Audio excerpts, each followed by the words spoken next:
Hello and welcome to another Wrestling Tea Tarot, the channel where we look beyond the kayfabe and behind the booking to try to find some truth in the world of professional wrestling. I'm Jude, here with my partner Calypso Vibes, and our topic today is the best there is, the best there was, the best there ever will be, Bret the Hitman Hart. Bret's been in the news recently because he has had a lot to say about modern wrestling, specifically about Jon Moxley. And we're going to just take a look to see what's going on with Bret, sort of mentally, emotionally, spiritually, what his involvement is and future is with pro wrestling. And the first place we're going to start off, as I think we're going to be doing in many of our videos now, is a little bit of a look at Bret the person, starting off with his zodiac sign. Bret's birthday is July 2nd, which makes him a Cancer. And the Cancer is controlled by the moon and relates to home and family. Fourth house represents home environment, family life, and the father. We, of course, know Bret's father, the legendary Stu Hart. His entire family is referred to as sort of the Hart family of wrestling, or the Hart dynasty. They're known for the Hart Dungeon, where so many greats, not just the Harts, were trained. Bret's father, Stu, was a promoter, ran Calgary Stampede Wrestling, where Bret was the champ multiple times. So, of course, the home and family and legacy are extremely important to Bret. Also related to the Cancer is dualism and balance. Likely to get influenced by others easily. Most often get your success under the guidance of your patrons and mentors. Fun fact about wrestlers born under the Cancer sign, not just Bret, but Cody Rhodes, son of Dusty Rhodes, Terry Funk, son of Dory Funk, and Jeff Jarrett, oh my gosh, his father's another Jerry Jarrett, son of Jerry Jarrett. So these are a lot of wrestlers from prominent families.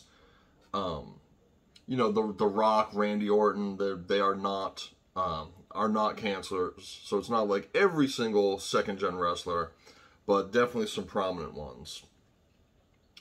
We're going to move on. Bret's life path is number 4, the worker. Balance your ambitions with your need for security.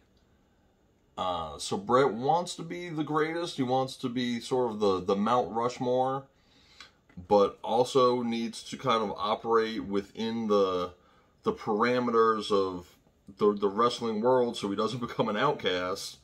But again, the worker. If anyone in the business has been a true worker, I mean, you can't deny that's Bret Hart. And the discipline and structure. He was a technician. He's one of the greatest technicians of all time. So I think this absolutely applies to Bret with his life path number 4, which is formed by summing up his birthday number, the numerals in his birthday. I don't want to brag, but us 4s really are workhorses. It's enough out of you. His destiny number, which is determined by using a numerological scale, adding up all the letters in a person's full given birth name. In this case, Bret Sergeant Hart. His destiny number is number 1. Has the potential to be a leader in one particular field of work. Be ambitious, rely on your capabilities.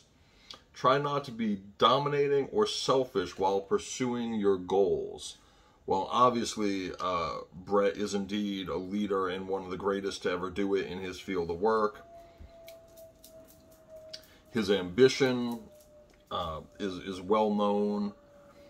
What was he dominating and selfish? Well, he put some guys over, but he also refused to put some guys over. So I think Bret was more generous than a lot of other people of his time, but compared to the business, but at that time, I think he's absolutely more giving than a lot of his peers. So, but that being said, you know, he wasn't 100%, but he was definitely a generous king when he was on the top of the mountain. And the last thing before we get into the Oracle cards is his power number 5, which is really just the sum of his life path and destiny numbers. Reevaluate what it means to work with freedom. There's more to say here, but I think that first sentence, given where we are in this discussion, is pretty telling, right? Because Bret, he's out of the business. He's been out of the business for quite some time for health reasons. He's having a little trouble letting go of that control of sort of deciding what wrestling is and is not. Truth be told, I more or less agree with a lot of Bret's points, but the fact is, if people are entertained by what's being performed in modern wrestling, then it's still valid wrestling, right? If people enjoy the theater and the storytelling, whether they're trampoline cowboys, whether they're putting on kind of bloodbaths like Moxley, or whether they're, true ring technicians like, like a Nick Aldis or somebody. We know who Bret prefers. It was actually Bret's idea that Nick Aldis win the Stu Hart Heritage Cup up there in Dungeon Wrestling, which Bret's son runs. But to some degree, Bret kind of has to make a little room in his heart for, no pun intended on that one, make a little room in his heart for modern wrestling and how the business is changing. He can't put an iron fist and say, oh, well, it must always be this. There are a lot of forms of wrestling, whether how it has changed over time or how it's different among, different cultures or groups of people.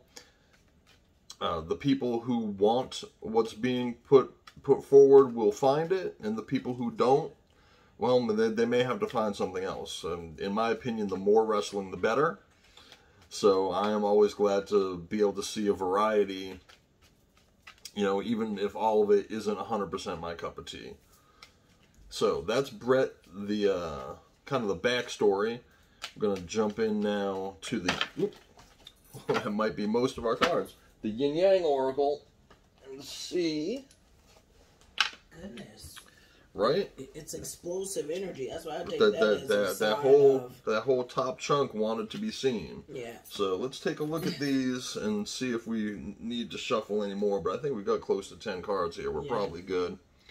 Self-worth and expectations. Again, Bret was defined by the business, right? His father was known to be a stern taskmaster, kind of a domineering ring general. He trained all of his, well, certainly all of the boys, with a rough hand in that dungeon. His self-worth and expectations are tied to wrestling. So again, this is all very personal to Bret. The Michael Corleone line of it's not business, it's personal. Well, it's both in the Hart family because it's your bloodline. Avoidance and stalemate. I don't know what Bret's trying to avoid, except he's probably trying to avoid crossing paths with Jon Moxley. But I think, the stalemate to some degree might be this impasse of you're not going to get what you want. You can't change the entire course of wrestling that has been, changing since the Attitude Era to be something different from what it was when Bret was the WWF champion. And I think to some degree, his both on-screen and, apparently real beef with Shawn back in those days was kind of a symptom of those changing times, right? As D-Generation X formed, which was absolutely a statement of those modern times, and Bret and the Hart family were these wrestling purists who were fighting the change. And sure, it took on the storyline guys of, oh, you Americans are barbaric and you Canadians are stuffy. But at the end of the day, it was a clash of wills over the future of wrestling. Wow. And ego, vanity, and pride played a big part in it. You don't go around calling yourself the best there is, the best there was, the best there ever will be, without some ego, vanity, and pride. And of course, Gorilla Monsoon had coined the phrase, the excellence of execution, and Bret never lets you forget either of those things. So, does he have ego, vanity, and pride? Of course he does. You can't be a successful wrestler and not have those things. You can't be a successful any kind of public performer and not have them. And look, and we all have ego. That literally just means, self, your sense of self. But in terms of vanity and pride, I'm not even Bret's biggest fan, but you can't tell me he didn't earn every right to have vanity and pride. His work speaks for himself. Exactly. Trust and divine time. I think this is similar to what I was just saying. Bret needs to trust that the times they are changing and have changed. It's been a long time since, the dungeon has been turning out champions. But I think divine timing means he has to trust that people will always find their way back to his form of wrestling, though. So I take it that way. There are always going to be people who seek out the wrestling that's, of the past now, whether it be the 70s, the 80s, even before. And yes, I don't think there is really any danger of the Hart name being forgotten. Mm-hmm. And the work that Stu put in and his sons have carried on. And now, as I said, the next generation. Right. But I think he's afraid of time. Like, a lot of old wrestlers always feel like, oh, if I don't do this thing, like, people are going to forget my family, right? Because Owen's not here to carry the legacy anymore. Pour one out for Owen. Right? Right. And I don't mean that in a selfish way. And then the one Hart, what's his name? Who had all the talent of all of them in one, is a mess. Oh, Teddy? Teddy was all of them in one. Bret's nephew, Teddy Hart. I would like to read Teddy Hart at some point in the not too distant future. Yes, and again, he's allegedly for entertainment purposes, but it's been documented his life has been kind of a mess. And he definitely was the next generation. He was. And unfortunately, Natty being a woman, and that's no shade, women will never be treated at the degree of, once she's 40, they're like, oh, you're old. Right. Versus dudes, Taker's like going to be 60 soon in like 4 years or something, and he can still get in the ring, and no one will throw shade. I will. Stay on the porch, Mr. Calloway. We love you. Thank you, Taker. You get what I'm saying, right? So, like, Natty's... And I don't mean that, but he's so old school, the men look at it like, yeah, we ain't got no male out there carrying on the Hart legacy. Right. And for whatever reason, Harry Smith, Davey Boy's son, they keep trying. They keep bringing him back. He's been kind of confined in the indies for quite a while. We've got the self-care and energy card. To some degree, Bret, care for yourself. Right. So save your energy. Again, Bret is 65 years old now. He's had strokes. You take care of yourself. Enjoy. Look, if you don't enjoy modern wrestling, keep looking for whatever it is that you do enjoy. But you're not going to be the stick that changes the course of the whole stream. And to some degree, maybe Bret felt the need to say something about modern wrestling just to get his name in the news, get himself trending. Maybe he's hoping if he says something, fans will say, no, I agree with Bret. And people will look him up and realize, oh, Bret's son is running a wrestling promotion. Yes. That's old school wrestling, by the way, you guys. If y'all are unaware, what's it called? Dungeon Wrestling. Dungeon Wrestling. Yep. Y'all should check it out. We've got Sun, Strength and Empowerment. The son in this case, maybe that is the next generation and his own son, right? And him providing strength and empowering him to have his career. I think at this point that this is Bret trying to plant seeds for the new dawn, for the next day. Twin Flames. I mean, gosh, when you're talking about Bret, is that Bret and his son? Is that Bret and his father? Is that Bret and Owen? Is that Bret and Jon Moxley, right? They're twin flames at opposite ends of the spectrum because they are both super passionate about what they do and think that what they do is the right way. But clearly you see that this burning heart, and again, there's going to be a lot of heart cards because hearts show up in Oracle cards a lot anyway. So we won't keep harping on the name. But yes, it's a passionate issue. It's a passionate issue in their hearts. Distance, retreat, or time out. I mean, I think Bret's time of distance, you know, has kind of ended because he's trying to make himself seen again. Does he need to pull away again? Enjoy that self-care? Excuse me, guys. Sorry. Regret and repression. Again, he regrets something. Maybe he regrets just seeing the change in the business, because it certainly seems like he's trying to repress the business to change, you know, how the business operates and how the boys work. But there's a regret there, you know, somewhere in Bret's heart. You know, he regrets. I mean, I can't imagine what he would regret in the business, other than maybe he regrets leaving WWF to go to WCW. May I speak? Absolutely. I don't want to cut you off because I know the answer to this. He has said, I actually watched 2 interviews not too long ago, right? Like, since we were talking about doing Bret today, right? So it definitely made me look it up. Bret has been super vocal about not... First of all, he regrets going to WCW more than anything because it injured his career. So I got that one right. Yes, so because it took away his career and his love.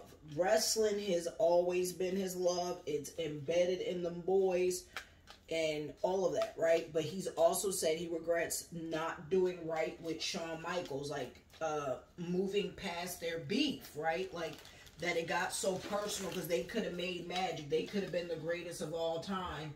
These pairings that people talk about, like Ric Flair, right, and Ric Flair and Steam, or like Ric Flair and Dusty. Like we see all these A&E documentaries, and I think to some degree Bret is upset that he's not in a rivalry. His rivalry with Shawn ends in such a tumultuous way. Well, A&E did a rivalries episode on Bret and Shawn, didn't they? No. Yeah. But that's what I'm saying. I think it's like the first one. But I think when you go back and keep looking at it, he's like, God, this is how it ended. Like, me and that dude could have created magic if we could have gotten along longer. Maybe that's the twin flame, because Shawn's another cancer. Yes. Like Bret. I think very emotional. I think they were twin flames. Go watch that documentary on Shawn, and then watch the doc on Bret, and then watch the rivalry. They're like gay lovers who burned hot together, but they also burned each other.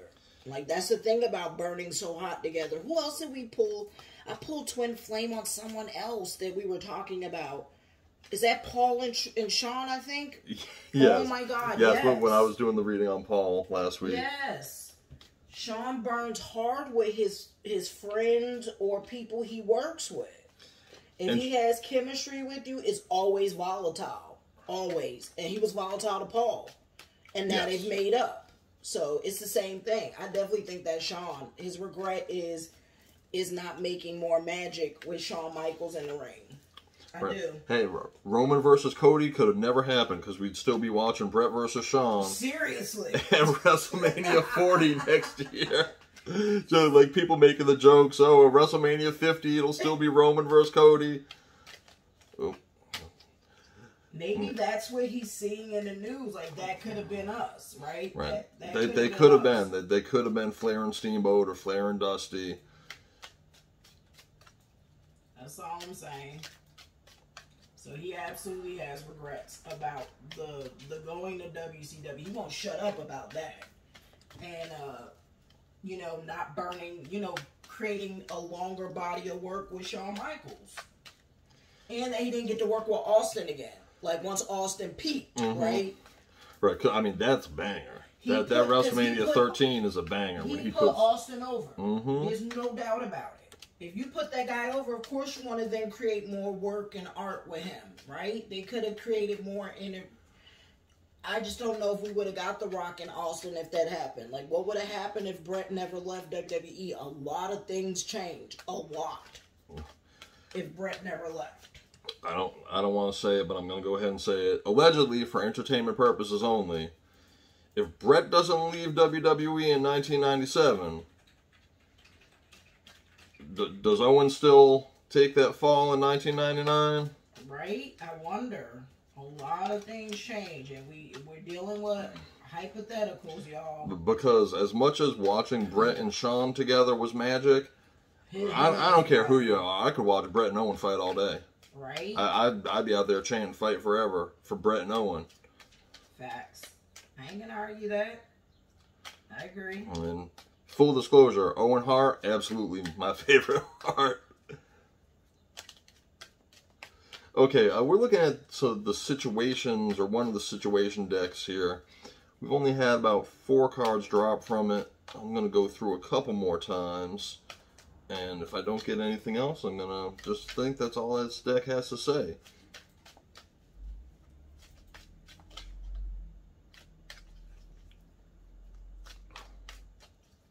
Once more. Alright, well, I think this deck has said its piece. Let's see what we got.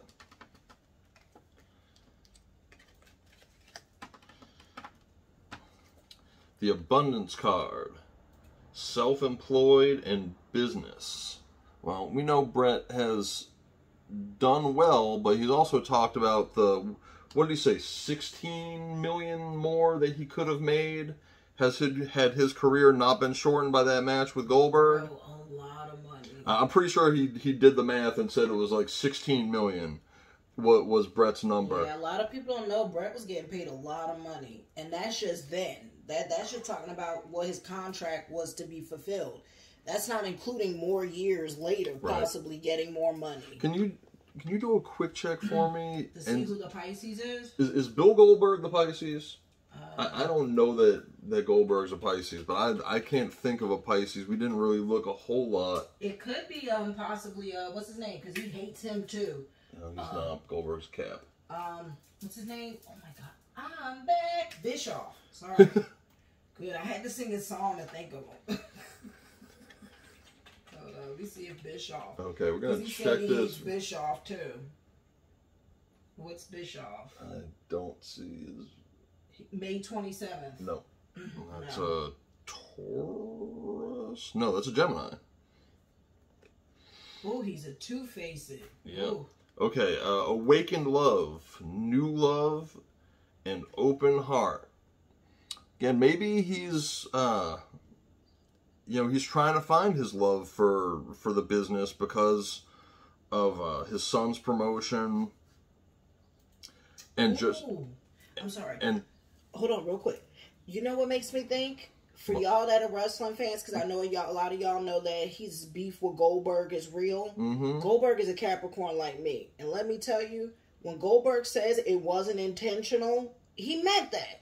Like, it wasn't intentional that he tried to hurt him. Okay, he's just a bum. Got it. Well, I mean, he even said that... Allegedly for entertainment purposes, sorry, he thought big time Bill. The dude could have helped him, and he's like, of course I wanted to work with Bret Hart. He could have taught me. Bret Hart loves teaching. He's a cancer. A lot of the cancers are teachers too, by the way. They get taught and tutored and then become teachers. He could have been a little bit more patient with Bill. He's got all this knowledge that he can impart, and he feels like the business is worth fixing. So that's... I think he does come from a genuine place. He's not just saying this for clout. That, he loves the business, and because he doesn't like where he sees the business going, he wants it to. He finds it to be worth fixing. I think he's coming from a genuine place here. I know, but I think he also needs to trust that people who have hurt him are coming from a genuine place of whether it's I'm sorry and all that. Like, he gotta let the Goldberg thing go. Let it go. Well, let it go. I understand that it's hard to do, but everything happens for a reason. And if he was smart enough, he could have took that redirection and been a teacher sooner, right? Imagine the dungeon. What are they paying him to teach? He could have opened his own school. Look how many people opened their own school. Imagine if Bret did it sooner. Yeah, but his is way up in Canada. Who going up there? Many. Oh my God! Did you see how many people lined up for his nephew? Look how many people his nephew was screwing out of money. Oh my gosh! Do you not remember that? Teddy had these people coming in, living in this little rat hole. Oh my! Like, are you kidding me? And imagine if it was really Bret Hart. Bret could have charged probably 5 times the amount. 10. If Bret said it cost $10,000 to go to school with me for 3 or 6 months, I'd pay it. Yep. Cause just to have on my resume, I'm trained by Bret Hart, already legitifies you. The excellence of execution. So no, he should have went and became a teacher sooner. That's why he's broken. He's a broken chair to some degree, but he wants to fix the business. He feels as broken as the business. To me, that's what that makes me think. But sorry, like I was just thinking of the Goldberg. I'm thinking of Goldberg's sign, and he's like, "Oh no, he doesn't mean it." Like he still be harping on that. Yes, Bret, let it go, baby. But him feeling as broken as the business is a good point, right? Because he put himself on the line. Right, he's the one who unveiled the AEW championship. Yep. Right, he came out and did that, and what was that kind of a finger to the Fed? Of course it was. It was. But and maybe he feels like his relationship with AEW is kind of broken. Like I put myself out there for y'all, and then his sister-in-law, his brother's widow, right, probably talked her into dealing with AEW. Yeah, like they did this championship one time 2 years ago, 3. Like no, it wasn't 3. It was definitely 2 because it was like right we not getting like a year and a half. It was a year and a half. We not getting another Owen Hart championship. Like that was kind of lit.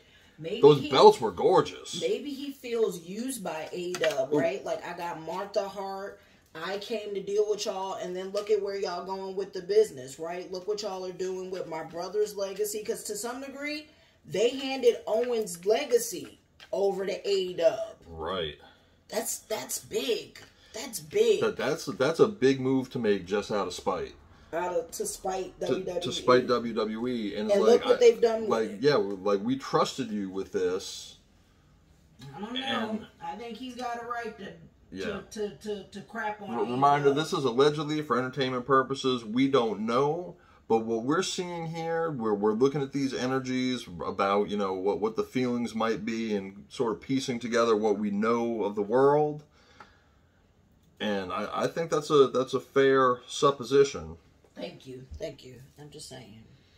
We're going to look at the Messengers of the Heart deck, and the first card, the mask. They want to remove the mask they've been wearing and be brave enough to reveal their true feelings. Yeah, Bret stayed quiet long enough. He's like, listen, this new wrestling is boo-boo, and I'm going to tell you about it. Tell him, Bret. He's like, I can't stand this Jon Moxley. Jon Moxley, who think he's Abdullah the Butcher. He's like, no. Bret says, listen to Grandpa. Don't teach your grandpa how to suck eggs. I know about the wrestling business, and I'm going to tell you. Wow. We got the Resurrection card. What you thought to be lost forever will come back, and you'll witness the impossible made possible. We got this whole vampire card here. Wow, that's a big card, though. It is. Maybe the greatness will come back, and Bret will feel happy with what he sees. I can't help but think, just looking at the card, thinking of Moxie, because he always wants to drink everybody's blood and eat their bones and whatnot. Out here thinking he's a whole Nosferatu. That's right. Foolish. They feel like a fool for crossing the line and messing up the connection. This is what we were just talking about. Bret feels he was used badly, like that he looks bad for handing Owen over and endorsing the AEW product so hard. Which again, if you love AEW and you think their product is good, enjoy it. Okay, I enjoy it some of the time. I think it's a little silly some of the time, but that doesn't change the fact that Bret feels foolish endorsing the product that he now sees every week. That he literally, in that statement, said, I would advise people to don't watch it. I think it's bad, don't watch it.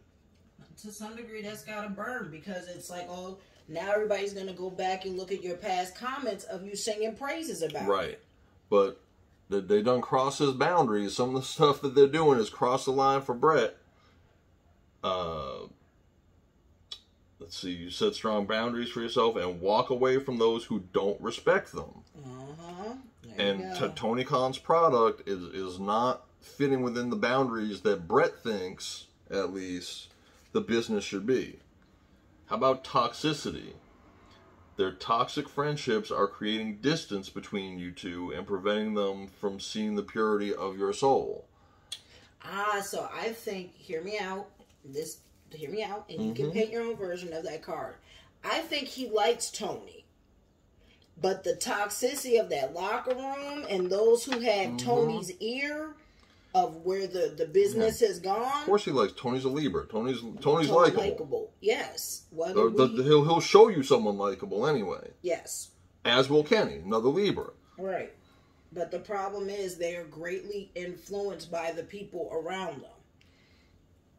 So I think it's made their relationship, the relationship he has with Tony has gone a little toxic. Yeah, and now there's going to have to be a fight. Bret's inner warrior has been activated. Now he's defending his stance and boundaries. Because, again, the business means so much to him, it might as well be another one of his children. The fact that, again, he played some part in, in Martha Hart letting his baby brother's name... That means everything. That's his baby brother. That's gone. That he had a couple of the best matches of his career with. And that they did what with the Owen Hart legacy over there? Like, that's tragic to me, because I love the idea of them doing it. I was super excited when I saw it, and when we saw, alright, I wasn't super excited to see Adam Cole and Britt Baker win because it just looked so contrived. It looked stupid and staged that the couple wins the first one, and I'm like, and again, they're both big talents. Yes. But still, I didn't like the optics of them both winning, but I love that belt. Oh no, the belts are gorgeous. Was fire. And the fact that they're not defending them belts, like, I don't understand it. It should be like a King of a Ring. Should be exactly like the King of the Ring. The Hart Cup should have became their version the King of Hearts. King and the Queen of Ring. And didn't they even trademark King of Hearts or something? King of Hearts Cup or something like that. Divine intervention, experiencing many tower moments in their life where it's helped them gain clarity on this connection. Again, Bret's, I think he's in a spiritual place. That looks like a very spiritual card. Again, he's 65 years old now. He's seen a lot. He's done a lot.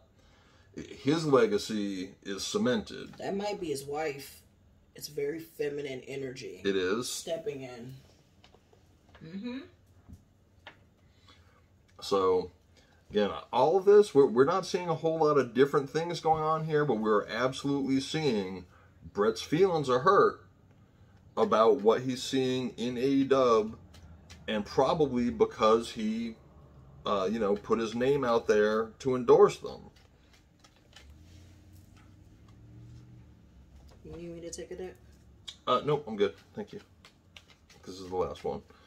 Last deck is going to be the Egyptian Visions, which I think offers a lot of overall life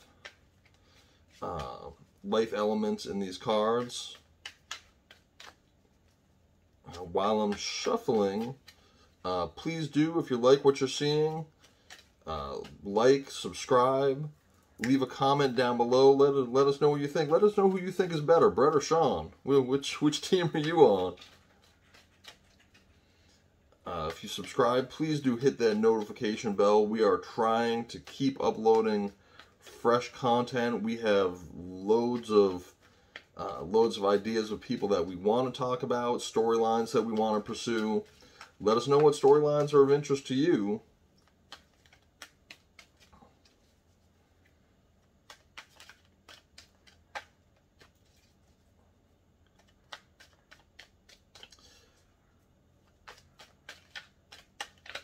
Oh, that was kind of a chunk, but those are definitely trying to fall out. Let's keep going here.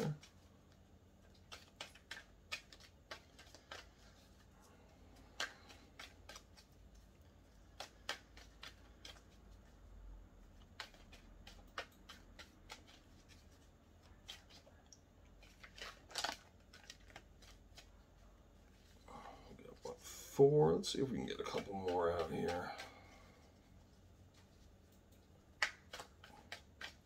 Okay, we're looking at Bret Hart. What's his feelings and thoughts about wrestling and where he sees himself?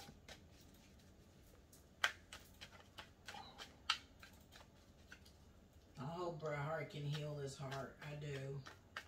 It's the only thing he's ever known his whole life. From his parents to his brothers. The business took a lot from him. Literally, personally, family-wise. I mean, everything is tied to wrestling. Like, for us as fans, we just only get a window peek in it. But imagine at least two of his sisters married his wrestling bros. More than that. Like, I think every sister has married a wrestler. I looked it up. Like, every sister has married either a wrestler at one point. They've dated them, all of it. I've never seen wrestling so ingrained around a person the way it is Bret Hart. So for us as fans to judge him when we're just casuals, can you seriously take yourself for a moment to imagine being birthed around it, birthed in it? You know, your father and your mother, promoters in it, your brothers, all your brothers, wrestlers. Right. I mean, it's like the Von Erichs with a little less tragedy. Yes. But still, they've had their share of tragedy. Right. They are really the Canadian Von Erichs.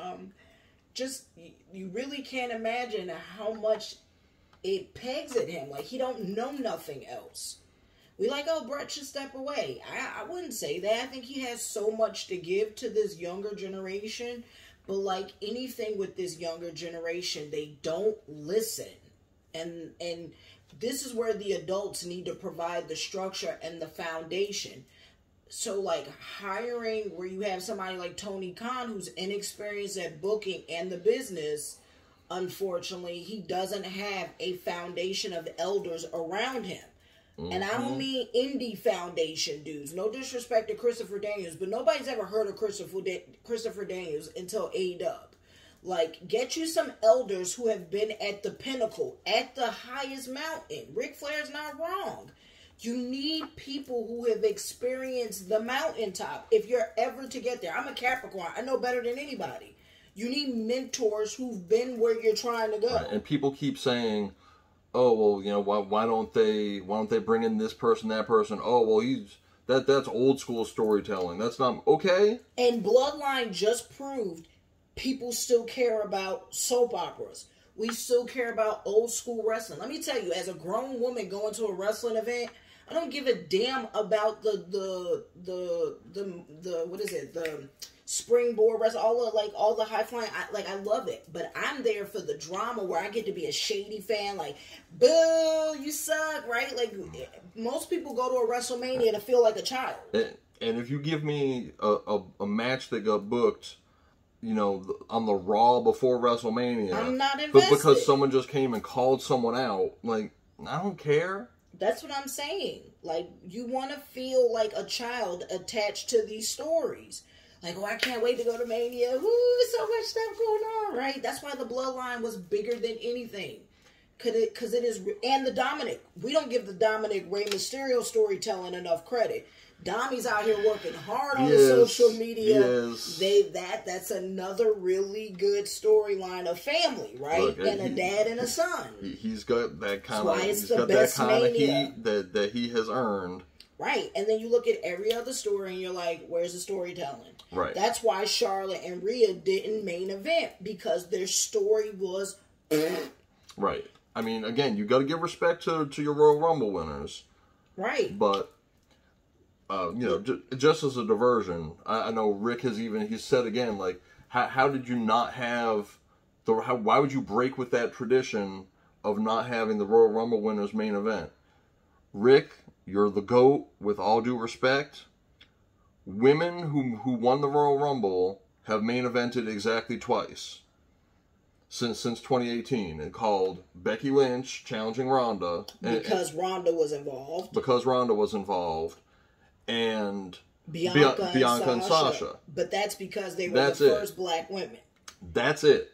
And again, I mean, we're only on our 4th year of having 2-night manias, right? 36, 37, 38, right. 39. So all of this is so new only and one subjective. of those, yes. only one of those has had a Royal Rumble winner from the women's side main event. Like, accurate. I don't believe it's not like when they're reading the rules for the Royal Rumble, right? For the men, they say, and the winner will fight for the championship in the main event at WrestleMania. Right. I don't believe they say that when the women's Rumble is starting. I've never heard that. So, I've heard that they'll get a title match at WrestleMania. They've been very intentional about their words.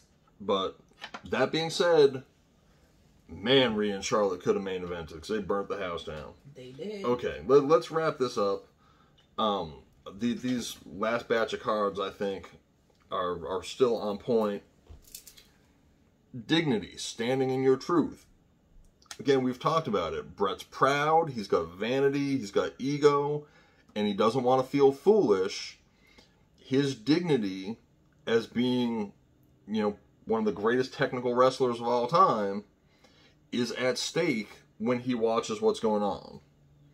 Sovereignty, position of power, high status, an air of superiority. He is wrestling royalty. Mm-hmm. The witch within, connecting with your inner witch, amplifying your energy. Right? We saw the sun card over here, where the divine intervention card. Mm-hmm. Someone in Bret's life, probably a woman, is providing that influence. Mm-hmm. That maybe he's feeling a little renewed, reinvigorated. Right. Helpful people. Someone will be generous. People want and willing to help. Again, we were talking about this. Bret has a load of knowledge. He can help. I think he really is coming from a genuine place. Yes, he's thrown shade at AEW. Sometimes you need Yes, to he's thrown shade at Jon Moxley. But he really wants the business to get better. And he thinks, oh, look, if it's what I want to see, other people will like it too. That might not be 100% accurate, but he's honest when he says it. Legacy, contribution to future generations. There it is, right? We talked about the helpful people. We talked about this sun card. We talked about the knowledge. He's looking to make things better, not just to secure his own legacy, but to contribute to future generations. Yeah. Hence why they reopened the Dungeon Wrestling. The sands of time. Father Time is undefeated. Those sands are going to keep moving. But again, there's that wisdom that he's gained. Something's reaching an end. Someone's slipping away. Time is running out. I wonder how his health is. Maybe that's what it is. The Bret's health, has been in rough territory for a while. 65 years. He's not elderly, but he's kind of old for a former wrestler who's got a lot of miles on his body. Mm-hmm. So I do hope that Bret stays well. He stays young at heart, so that he's with us for a lot longer, and that he can continue to bolster. Self-care. If he don't take care of himself, I don't know how many more strokes he's going to survive. Business and financial matters paying off. Again, maybe there is an element here of that legacy partially being that dungeon wrestling. Bret was always a businessman, right? I mean, the whole reason he left WWE is they wouldn't meet him on the price he wanted, and that Eric Bischoff would. And maybe the helpful people, just hear me out, it says someone generous. Maybe someone's going to invest in dungeon wrestling. Maybe it's going to get some traction and get some investments. Maybe it's going to get a TV spot. Hey, Tony might buy it. You never know. Or Endeavor might buy it. Endeavor can probably find the money in their couch cushions to buy dungeon wrestling. Mm-hmm. Courage, the mental and moral strength to venture, withstand danger and difficulty, and persevere. To some degree, it's taken some courage for Bret to take a shot like this. Again, a lot of people really like what Jon Moxley does. And Jon Moxley will clap back. Mm-hmm. So, I think he'll shut up, though. Moxley's a Sagittarius. You think he's going to eat it? Yes, my mom's a Sag, and they eat a lot of stuff. And I think he does respect elders unlike a lot of dudes. I do. I think Mox will say something, but he won't be disrespectful. That's my take. If I'm right, y'all know where y'all heard it first. If he says something, I think he will not be disrespectful. And finally, we've got Divine Love. I don't know if, again, this might be the wife who's empowering him to connect more spiritually. I hope so. He needs it. Like, when you get older, lean into your spirituality. Lean into your faith. Let it cover you. Right? Let it hug you. Let it be your foundation, because maybe that's what it is that's making him so bold. Like, I'm old. I know I don't have forever to live. I want to contribute as much as I can and give all of myself to this business before I leave. And Bret's wife, like, look, I'm sick of hearing you cursing out the TV on Wednesday nights. Right. You feel that strongly about it, say something. Right. You know how to work the Twitter machine, Bret. By the way, he's married to a black woman, so I'm pretty sure she's like, you ain't going to keep yelling at the TV. That's what I'm saying. Okay, this is not a lot of surprises here for me, but I do appreciate that. I think that it told a pretty consistent story across the board. I wasn't really expecting to see the feminine energy playing as strongly, but I'm not surprised. But to the children who ever doubt her love for him, oh no, it's real. That younger wife, because a lot of people crap on him saying, oh, his younger wife is a gold digger. There's no gold digger cards at all. Nope. She loves him. That Divine Love said all I needed to see. Whenever I see that card, I love him. And I will shield and protect him from you vultures. Like, no, if anything, she's very protective over him. So, allegedly, for entertainment purposes, Bret loves the business. He is concerned about his legacy, his family's legacy, his brother's legacy. He doesn't want to see that slip away through lazy booking and carelessness, and carelessness, carelessness, bad wrestling, bad content, bad booking. He's coming from a genuine place. He has a lot still to offer. He can help. He wants to help. He's got a lot of knowledge. He's got a lot of experience. Tony Khan, consult with Bret Hart. He has a lot to contribute to your business. And people don't even need to know. But it's a good thing. Let him pour into them younger guys who want to be around. Oh my gosh. And he watched AEW fumble the ball with Pillman Jr. Yes.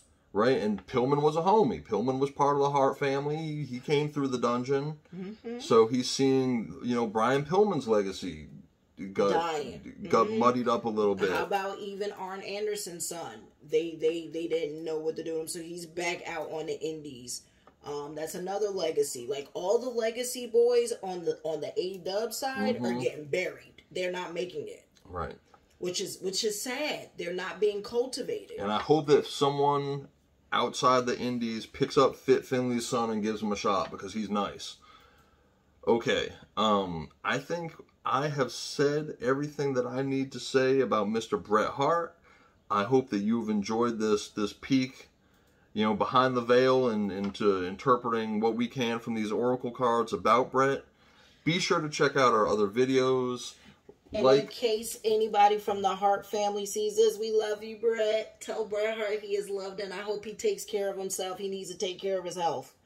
There's a few cards that's a little concerning. That don't overexert yourself. Please take care of yourself. Lean into your faith and your family, and trust the process. And put yourself out there. Be a teacher. Even if you don't want to charge money, do it on YouTube. Just be some kind of guidance. You are definitely meant in this next cycle to teach. Teach, teach, teach. Seriously. Again, I am Jude. My partner is Calypso Vibes. We are Wrestling Tea Tarot. Be sure to like, share, subscribe. Click that notification bell. Leave a comment about what you like, what you maybe didn't like, what you'd like to see more of. And check out our other videos. Yeah, definitely. Absolutely check out other videos and those to come. Thanks again. See you next time. Bye. Bye.